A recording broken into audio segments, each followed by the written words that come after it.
up, guys? It's your boy, Barca Boy 103. We have some absolutely huge breaking news coming in, and that is Nico Gonzalez has officially been sold to Porto. The deal is completed. We got the here we go from Fabrizio Romano. It's actually a few hours ago. Sorry I'm late. I was sleeping, and Barcelona are making moves at 3 a.m. Anyways, Fabrizio Romano has come out saying that Nico Gonzalez to Porto. Here we go. It will be an €8 million transfer fee, and Barcelona will reserve a €40 million sell-on clause, and there is a buyback option in the future. And Mattia Morita has also confirmed the exact same freeze that Fabrizio Romano is saying. And the reality is, Nico to Porto on a permanent move is done. He has now agreed personal terms in the past 12 hours.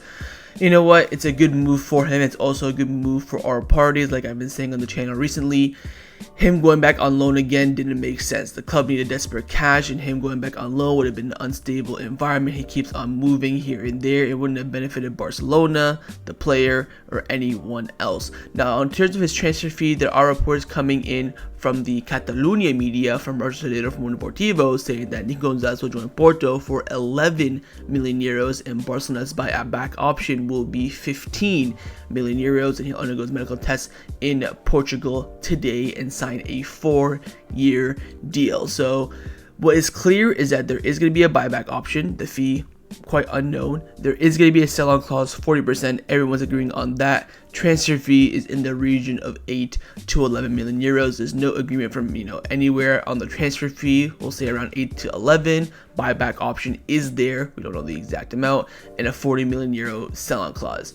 Again, great deal for all parties. Barcelona getting in some cash as well. And also, while sleeping, Xavi's exit has been confirmed as well to Betis' initial loan with a buy option. So the club are making moves. They are selling players that are needed in order to register and sign new players for the rest of the window. The question now is, who's next? Really, we're looking at maybe Clement Longley, other French players that need to be sold as well.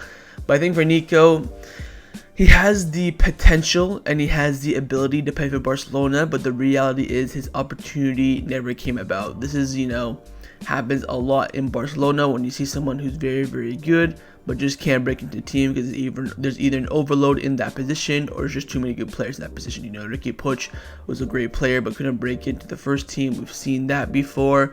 We've talked about it a lot on the channel on other players as well that are slipping my mind recently off the top of my head, but it always happens like this. Even you could say Thiago Alcantara from 2010, where he was very, very good.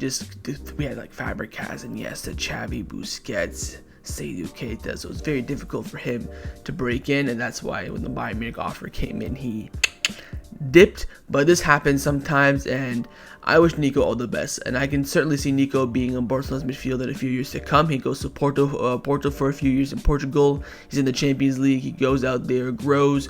Once Oyarmeyu is a few years down the line, same with İlkay Gündoğan, there'll be openings in that midfield, and we could see the return of Nico. Again, it will be a very favorable buyback option for Barcelona, only a couple €1 million extra, so Porto will make profit, Nico will go out. This is basically just hopefully we'll see this as a long-term loan deal where he goes out for a few years and we buy him back at some point in the future, because Nico is still a fantastic player, and he's also the agent of Jorge Mendes, who's a great connection with Barcelona. So the ability in Nico was there. Just for now, it would have been difficult for him to play, and also Xavi does not see him as a pivot. Xavi sees him as an interior, which is a debate in itself, because we heard Gracia Pimienta, the Las Palmas manager who's newly promoted to La Liga. He's been doing some interviews over summer.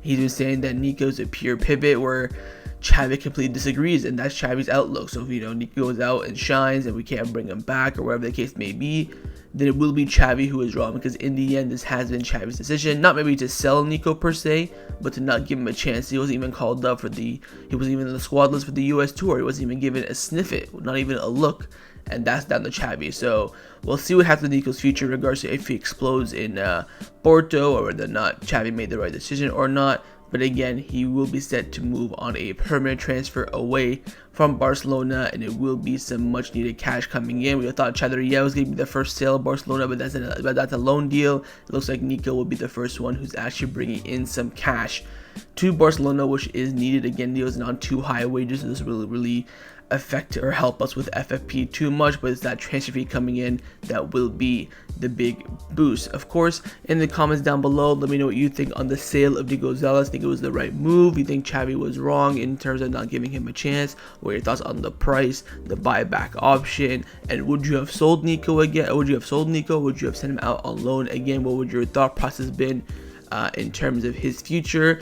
I think for me, I would have analyzed both situations, said, look, the loan will help Barcelona retain the value, but keeping him makes no sense. He will not break in whatsoever, and him changing environment, he doesn't have the consistency to make his mark on any team. With Valencia, he made his mark, he got into the lineup, then got injured, had to come back, earn his place, and by then the season was over. So for a player, stability is very, very important. We said here you go for 2 years, 3 years, breaking that first team and make your mark. That gives him, a vision, that gives him an end goal. With Valencia, he breaks in the team, then he comes back, goes back to Porto, comes back to Barcelona. He's chopping and changing left, right, and center, and it won't give him that opportunity to go on a run, so to speak. So I think a permanent sale is good for everyone, not even for Barcelona, for his agent, for the player, and for the team as well. So I wish Nico absolutely nothing but the best, and I do hope to see him back in a Barcelona kit playing for Barcelona in the near future. Again, leave me your thoughts down in the comments below. Make sure you drop a like on the video as well if you haven't already, and of course make sure you guys subscribe down below as well, and I will see you guys next time on the channel. Take care and Forza Barca.